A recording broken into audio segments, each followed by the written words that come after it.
এয়া চাওক এতিয়া আমাৰ আমখিনি কাটা সম্পূৰ্ণ হৈ গ'ল আমখিনি কেনেকৈ কাটিছো আপোনালোকে মন কৰিছেনে বাৰু এয়া চাওকচোন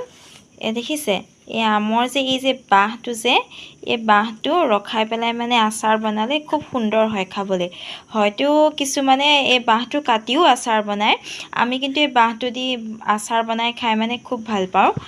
এই গুটেইখিনি এটা ধুনীয়াকৈ আমি কাটি ললো এতিয়া ইয়াতে কি কৰিম আপোনালোকে জানেনে এতিয়া আমি ইয়াত নিমখ দিম চাই থাকক আপোনালোকে মন কৰক এতিয়া আমি ইয়াত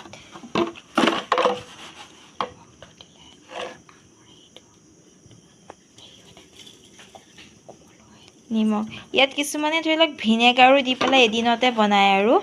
আমি কিন্তু ভিনেগাৰ নিদিওঁ আমি ইয়াত নিমখ দি পেলাই দুদিন এনেকৈ তিয়াই থৈ দিম এনেকৈ তিয়াই থ'লে মানে কি হয় আমটো বহুত কোমল হৈ থাকে ভিনেগাৰ দিলেও কোমল হয় কিন্তু ভিনেগাৰতকৈ এনেকৈ নিমখ দি যদি আপোনালোকে দুদিন তিয়াই থৈ পেলাই যদি আমৰ আচাৰটো বনায় তেতিয়াহ'লে আচাৰটো খাবলৈ খুব সুন্দৰ হয় আৰু আমখিনিও বহুত কোমল হয় এয়া দেখিছেনে এয়া নিমখ দি পেলাই ধুনীয়াকৈ আমখিনি এতিয়া আমি সানি ল'ম এয়া আমাৰ নিমখখিনি সানা হৈ গ'ল এনেকৈ আমি এতিয়া ইয়াত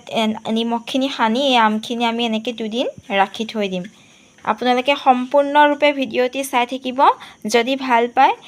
মোৰ চেনেলটো ছাবস্ক্ৰাইব কৰি দিব লাইক কৰিব আৰু শ্বেয়াৰ কৰিব আমখিনি দেখিছেনে বাৰু ইমান ধুনীয়াকৈ শুকুৱাই লৈছোঁ এদিনেই শুকাইছে ৰ'দটো চোকা আছিলে যে আৰু বেছি শুকালে আপোনাৰ মঙহটো টান হৈ গ'লে খাই ভাল নালাগিব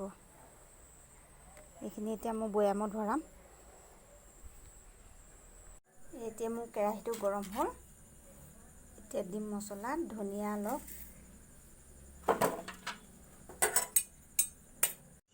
এয়া দেখিছেনে এতিয়া সম্পূৰ্ণ আপোনাৰ মছলাখিনি মই ভাজা হৈ গ'ল